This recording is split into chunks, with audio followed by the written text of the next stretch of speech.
Previous lecture में हमने discuss किया था डेटा एंड सिग्नल्स, जिसमें हमने डिजिटल डेटा, डिजिटल सिग्नल्स के बारे में समझा था। फिर एनालॉग डेटा, एनालॉग सिग्नल, और हमने कंपैरिजन भी किया था digital signal and analog signals में। तो आज इस लेक्चर में हम डिस्कस करेंगे सिग्नल फीचर्स और उनके कैरेक्टराइजिंग पैरामीटर्स। ओके, तो किसी भी सिग्नल के जो फीचर्स होते हैं वो मेनली थ्रूपुट, प्रोपगेशन टाइम और स्पीड ऑफ प्रोपगेशन। ठीक है, तो these features are very easy to understand। कि थ्रूपुट क्या होता है? पर यूनिट टाइम जितना डेटा पास हो रहा है, ओके, मतलब उस सिग्नल से related per unit time pass होने वाला data, this throughput. Propagation time जैसे कि क्लियर है, ओके। टाइम की बात करते हैं तो टाइम, कोई गिवन डिस्टेंस है, कोई सिग्नल ट्रेवल हो रहा है किसी ट्रांसमिशन मीडिया में, तो अगर हम किसी डिस्टेंस की बात करें तो उस डिस्टेंस को ट्रेवल करने में कितना टाइम लगेगा, मतलब किसी सिग्नल को किसी ट्रांसमिशन मीडिया में गिवन डिस्टेंस को ट्रेवल करने में लगा हुआ टाइम, वो प्रोपगेशन टाइम होगा। और स्पीड ऑफ प्रोपगेशन, स्पीड तो हम बचपन से पढ़ते आ रहे हैं कि स्पीड क्या होती है, distance covered per unit time. Okay, तो मतलब ये है कि सिग्नल द्वारा किसी ट्रांसमिशन मीडिया में पर यूनिट टाइम कितनी डिस्टेंस कवर की जा रही है। तो स्पीड दो फैक्टर पर डिपेंड करती है कि ट्रांसमिशन मीडिया कौन सा यूज हो रहा है और सिग्नल की फ्रीक्वेंसी क्या है। फ्रीक्वेंसी सभी लोग जानते हैं, और इसी लेक्चर में हम कैरेक्टराइजिंग फीचर्स में डिस्कस करेंगे कि फ्रीक्वेंसी क्या होती है। तो अब कैरेक्टराइजिंग पैरामीटर्स हैं जो सिग्नल के, वो मेनली ये होते हैं amplitude, time period, frequency, time period, amplitude, phase and wavelength. और ये साइन वेव्स के करेस्पॉन्डिंग हम इसको डिस्कस करेंगे, क्योंकि प्रीवियसली मैथ में भी, फिजिक्स में भी यू हैव स्टडीड दिस। तो सबसे पहले हम आते हैं फ्रीक्वेंसी। तो फ्रीक्वेंसी की जो डेफिनेशन है वो नंबर ऑफ साइकिल्स कंप्लीटेड पर second, number of cycles completed पर सेकेंड इज द फ्रीक्वेंसी। और इसका जो मेजरमेंट होता है वो हर्ट्ज में होता है। तो बेसिकली जो फ्रीक्वेंसी है वो क्या है, rate of change of the signal है टाइम के रिस्पेक्ट में, विद रिस्पेक्ट टू टाइम, कि जो सिग्नल का रेट चेंज हो रहा है, दैट इज द फ्रीक्वेंसी। मतलब कि किस रेट से सिग्नल रिपीट हो रहा है या उसका वेव फॉर्म चेंज हो रहा है किस स्पीड से, दिस इज द फ्रीक्वेंसी। अब high, low, zero and infinite frequency की बात करते हैं। तो अगर शॉर्ट स्पैन ऑफ टाइम में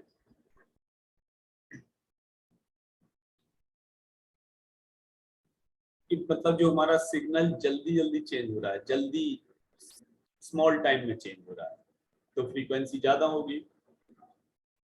अगर जो चेंज है वो काफी देर बाद हो रहा है, दैट मीन्स लो फ्रीक्वेंसी। अगर सिग्नल चेंज ही नहीं हो रहा है with respect to time, that means frequency is zero. और अगर सिग्नल बहुत इंस्टेंटेनियसली चेंज हो रहा है, मतलब limiting to zero, but not zero, limiting to zero, तो हम कहते हैं फ्रीक्वेंसी इनफाइनाइट है। बट इनफैक्ट इनफाइनाइट नहीं हो सकती, it may be very large, but infinite frequency practical is not generally possible. तो फ्रीक्वेंसी के बाद टाइम पीरियड। तो टाइम पीरियड हम कैसे डिफाइन करते हैं कि हाईएस्ट से लोवेस्ट वोल्टेज तक चेंज होने के लिए जो टाइम लगा है सिग्नल द्वारा, ठीक है, सिग्नल द्वारा लिया गया टाइम लोवेस्ट से हाईएस्ट।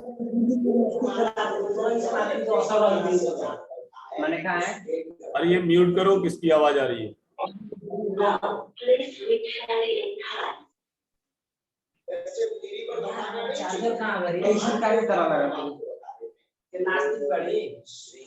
नास्तिक है, हम बनी नास्तिक जंत्र के करा कॉलेज पूजा पाठ भ्रम से पूरा निर्णय से कोनो बहस नहीं है। आई कमले कमलालये पैसे पड़े नहीं सोई जा सारा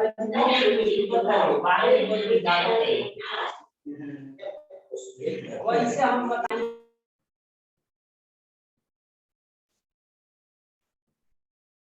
ओके, तो टाइम पीरियड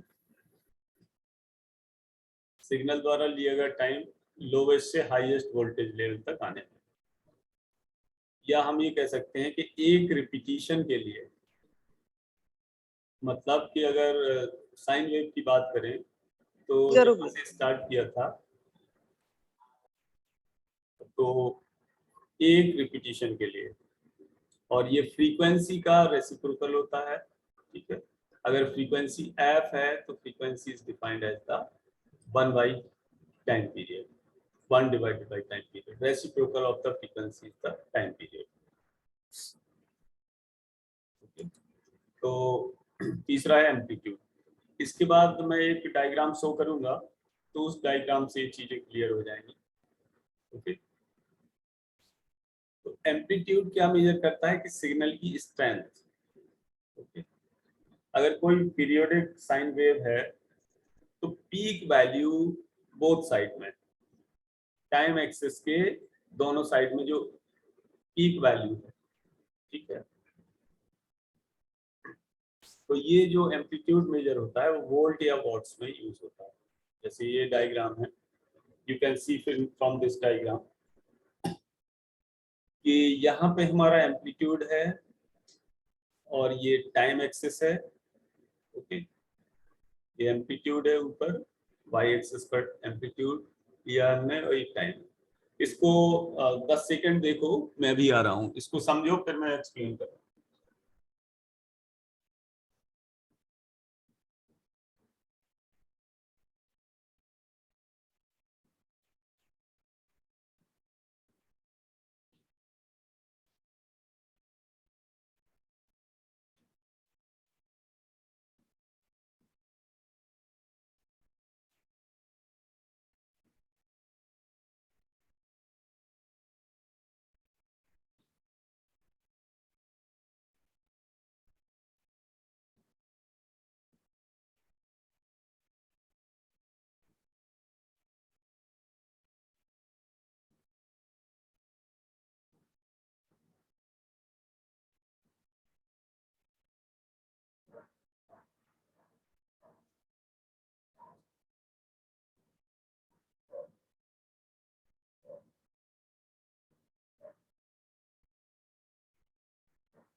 हाँ, तो इस डायग्राम से क्लियर हुआ amplitude, time period and frequency. इस ऊपर वाले डायग्राम में क्या है कि जितने ये रिपीटिशंस हैं, ठीक है, ये 1 सेकंड के टाइम में इतना दिया हुआ है। जो सारे जो कंप्लीट सिग्नल है वो 1 सेकंड तक के टाइम का हमने लिया हुआ है। तो 1 सेकंड में हम देख सकते हैं कि कितनी बार सिग्नल रिपीट हुआ है। ये 12 टाइम्स रिपीट हुआ है। ओके, तो इसकी फ्रीक्वेंसी है 12 हर्ट्ज, ठीक है। तो अगर हम इसका टाइम पीरियड निकालें तो वो 1/12 हो जाएगा। Reciprocal of frequency is the time period, क्योंकि 12 टाइम्स रिपीट हुआ है 1 सेकंड में, तो फ्रीक्वेंसी तो 12 हो गई। ओके, इसी तरह नीचे ये 1 सेकंड में 6 बार रिपीट हुआ है, एक देख सकते हो, 1 2 3 4 5 6, ठीक है। तो 6 बार ये कंप्लीट सिग्नल जो रिपीट हुआ है, तो इसकी फ्रीक्वेंसी 6 है और टाइम पीरियड 1/6। इसका एम्पलीट्यूड देखोगे तो जो रेड में बना हुआ है ऊपर और नीचे, ये एम्पलीट्यूड का मेजरमेंट है। अब ये वोल्टेज या वॉट में जिसमें भी हम लेंगे उसमें मेजर हो जाएगा। ठीक, तो आगे चलते हैं कि जैसे ये सिग्नल है, हम कह सकते हैं कि signal with high peak amplitude, इसका एम्पलीट्यूड ज्यादा है इस सिग्नल का, और नेक्स्ट स्लाइड में मैं शो करूंगा उसका एम्पलीट्यूड कम होगा, जैसे ये। ठीक है, दोनों स्लाइड्स को देख सकते हो, इसमें कम एम्पलीट्यूड है, इसमें ज्यादा एम्पलीट्यूड। ओके, ठीक, कम एम्पलीट्यूड। अब आते हैं फेज की बात करते हैं। तो फेज क्या डिस्क्राइब करता है कि वेवफॉर्म की पोजीशन जीरो टाइम के रिस्पेक्ट में, कि जीरो टाइम के रिस्पेक्ट में वेवफॉर्म किस पोजीशन तक आ गया है, या हम ये कह सकते हैं कि रिलेटिव पोजीशन एक सिंगल पीरियड में, एक सिंगल टाइम पीरियड में रिलेटिव पोजीशन वेवफॉर्म की। तो अगर कोई पीरियोडिक सिग्नल है, ठीक है, तो फेज क्या है कि डिफाइंड होता है time divided by time period. Time मतलब जीरो टाइम के रिस्पेक्ट में अगर हम किसी टाइम पर उसका फेज मेजर करें, जीरो के रिस्पेक्ट में किसी टाइम टी पर उसका फेज मेजर करें, तो वो time T divided by the time period, this gives us the phase. Okay, जैसे एक एग्जांपल के तौर पे कि डिजिटल सिग्नल में 1 में भी represented by the 90 degree phase shift, और 0 को नो फेज शिफ्ट से हम रिप्रेजेंट कर सकते हैं। इसको हम आगे पढ़ेंगे नेक्स्ट अगले लेक्चर्स में, कि phase shift keying, frequency shift keying, ये सब पढ़ेंगे। अब ये डायग्राम देखो, इसमें 3 डायग्राम है, इनको एक बार देख के और कंपेयर करो, फिर मैं 10 सेकंड में आ रहा हूँ।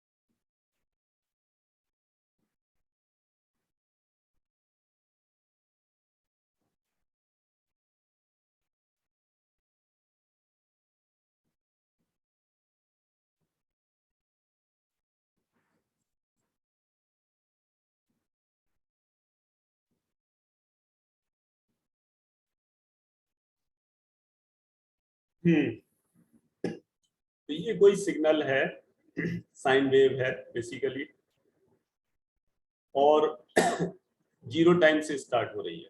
ठीक है, अगर इसी सिग्नल को हम किसी और मोमेंट पर, मतलब टाइम पीरियड के 1/4 भाग, जैसे ये कंप्लीट पूरा टाइम पीरियड है जिसमें ये ऊपर जाता है पूरा सिग्नल और नीचे, तो ये टाइम पीरियड है, और साइन वेव का टाइम पीरियड होता है कुछ भी हो, लेकिन हम मान के चलते हैं कैपिटल टी है। ठीक है, वैसे तो 2π होता है।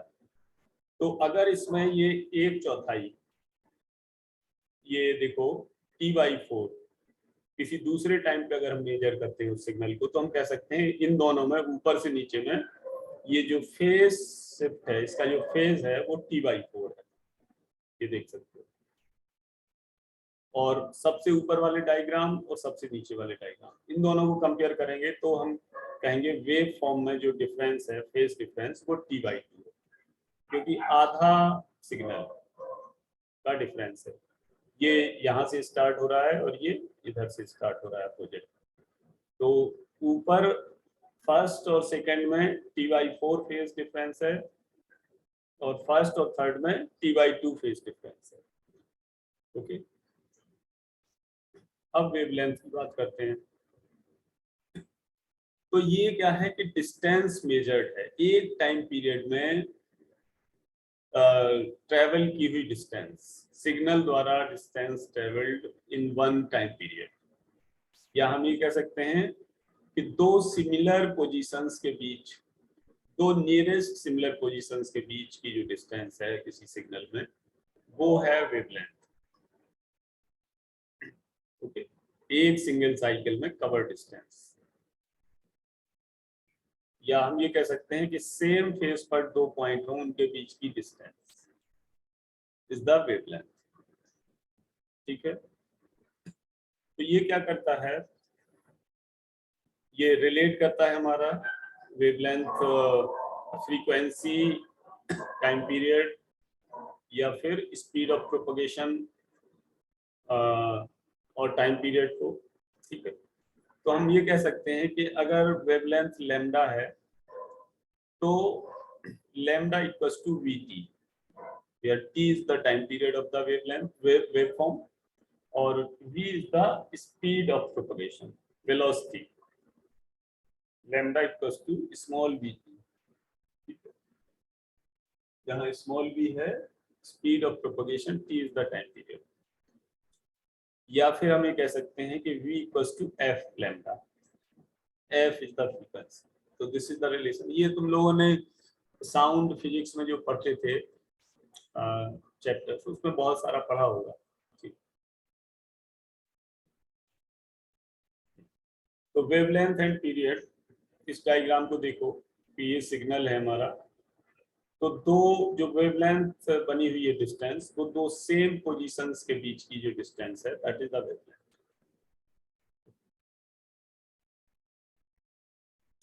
सो I don't think any doubt is there. ठीक है, अब मेजरमेंट ऑफ द सिग्नल है। तो ये क्या है कि आगे के लेक्चर्स में हमें इसको डिटेल्स में पढ़ना है कि how to measure the signal. So basically digital और एनालॉग सिग्नल दोनों के मेजरमेंट के लिए दो टेक्निक होती हैं, एक तो करंट स्टेट और दूसरा स्टेट ट्रांजिशन। ओके, तो अगर हम करंट स्टेट की बात करें डिजिटल सिग्नल में, तो इसमें क्या है कि क्लॉक काउंट यूज होता है करंट स्टेट को एनालाइज करने के लिए। क्लॉक जो होती है, ठीक है, एडॉप्ट करती, ठीक है, नेटवर्क एडॉप्टर कार्ड। तो सिग्नल हमारा ऑन या ऑफ हो सकता है, और इसको हम डिटेल में पढ़ेंगे अभी, ये सारे जो है चेंज ऑफ स्टेट वगैरह आगे लेक्चर्स में, इसलिए अभी इसमें ये केवल समरी बता रहा हूँ, ज़्यादा समझ में नहीं आएगा। और दूसरा है स्टेट ट्रांजिशन। तो स्टेट ट्रांजिशन में क्या है कि एक्चुअली स्टेट ट्रांजिशन फ्रीक्वेंसी का भी हो सकता है। ठीक है, तो अगर हम फेज को मेजर कर रहे हैं तो 90 डिग्री फेज शिफ्ट को 1 से रिप्रेजेंट करते हैं, और जीरो मतलब जो बिट जीरो को है वो नो फेज शिफ्ट से, मतलब किसी फेज शिफ्ट से मतलब फेज शिफ्ट जीरो होना चाहिए, मतलब कोई फेज शिफ्ट ना हो तो वो जीरो से रिप्रेजेंट करते हैं। तो जो स्टेट ट्रांजिशन है फ्रीक्वेंसी का, वो किसी क्लॉक काउंट पर इसके फेज का मेजरमेंट होता है, यानी ट्रांजिशन ऑफ फ्रीक्वेंसी है उसका मेजरमेंट फेज होता है। और ट्रांजिशन ऑफ फ्रीक्वेंसी मतलब कि दो फ्रीक्वेंसी के बीच का चेंज। तो इसको जो स्टेट ट्रांजिशन है, या फिर इधर हम जो ये देख रहे हैं इसमें एनालॉग सिग्नल के लिए, ये सारे हमें डिटेल्स में चैप्टर्स में पढ़ने हैं। तो अगर हम एनालॉग सिग्नल की बात करें करंट स्टेट चेंज की, तो हम कहते हैं कि जो फ्रीक्वेंसी शिफ्ट है हमारा, ठीक है, मतलब change of frequency, frequency shift means कि किसी टाइम स्पैन में फ्रीक्वेंसी ज़्यादा होगी, ये बहुत जल्दी जल्दी सिग्नल हमारा रिपीट करेगा, और फिर किसी टाइम बाद वो बहुत धीरे धीरे रिपीट करेगा। तो इसको हम बोलेंगे फ्रीक्वेंसी शिफ्ट की, जो 1 या 0 से रिप्रेजेंट होगी। एम्पलीट्यूड शिफ्ट कीइंग है, तो वो हमारा वो भी 1 या एम्पलीट्यूड शिफ्ट कीइंग में भी यही है कि किसी टाइम स्पैन में एम्पलीट्यूड ज्यादा होगा, किसी में कम होगा, जैसे अभी मैंने डायग्राम से दिखाया था, 2 डिफरेंट एम्पलीट्यूड्स। ठीक है, तो ये तो जो है, जो मैंने डिटेल्स बताया, ये हमें पढ़ना है नेक्स्ट कुछ लेक्चर्स में। ठीक है,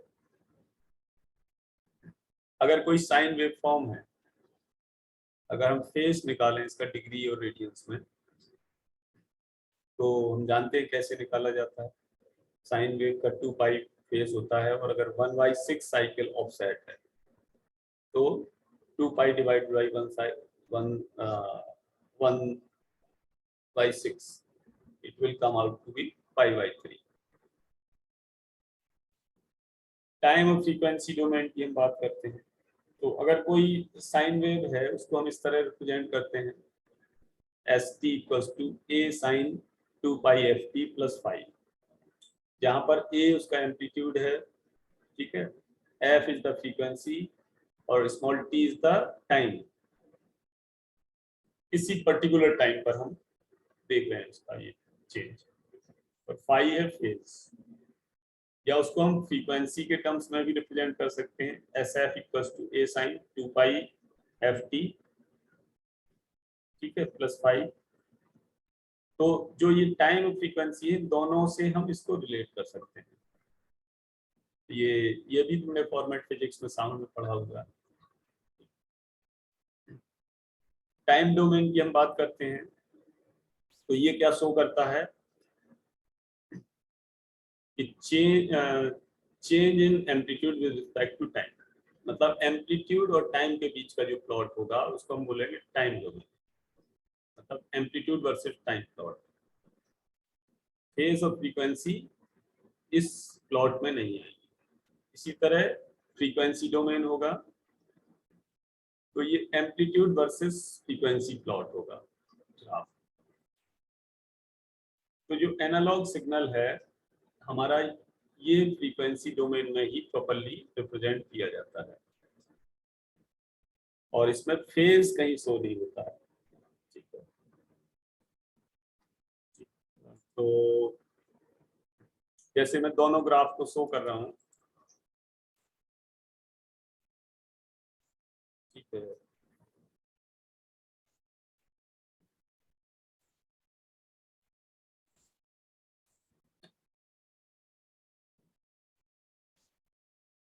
ये देखो, ये है हमारा टाइम डोमेन, ठीक है, एम्पलीट्यूड वर्सेस टाइम, तो this is the time domain. ठीक है, और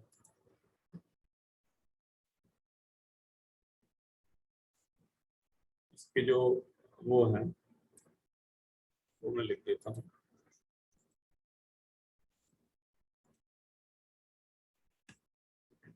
इसके जो पैरामीटर्स हैं वो इस तरह हैं, 5 वोल्ट इसका वोल्टेज है, और 6 हर्ट्ज फ्रीक्वेंसी है, देख सकते हो ये 1 सेकंड के लिए प्लॉट है। इसी तरह हम एम्पलीट्यूड डोमेन की अगर हम बात करें, तो वी कैन शो दिस, मतलब फ्रीक्वेंसी डोमेन।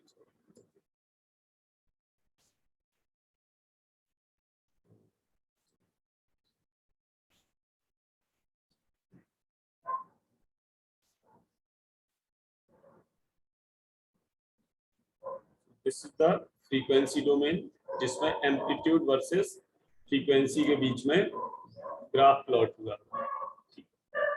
तो फ्रीक्वेंसी हमारी 6 थी, उसके बीच में हमारा एम्पलीट्यूड 5 वोल्ट रहा है, ठीक है, पीक वैल्यू वोल्टेज 5। तो ये एम्पलीट्यूड वर्सेस फ्रीक्वेंसी डोमेन, मतलब फ्रीक्वेंसी ग्राफ। तो So by this we have completed today's lecture. और अगर किसी को कुछ पूछना हो then he or she can ask.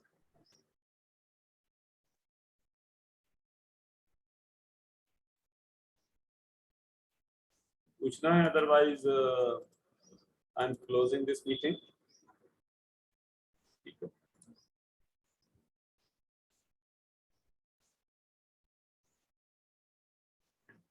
Next lecture may be at 5 p.m.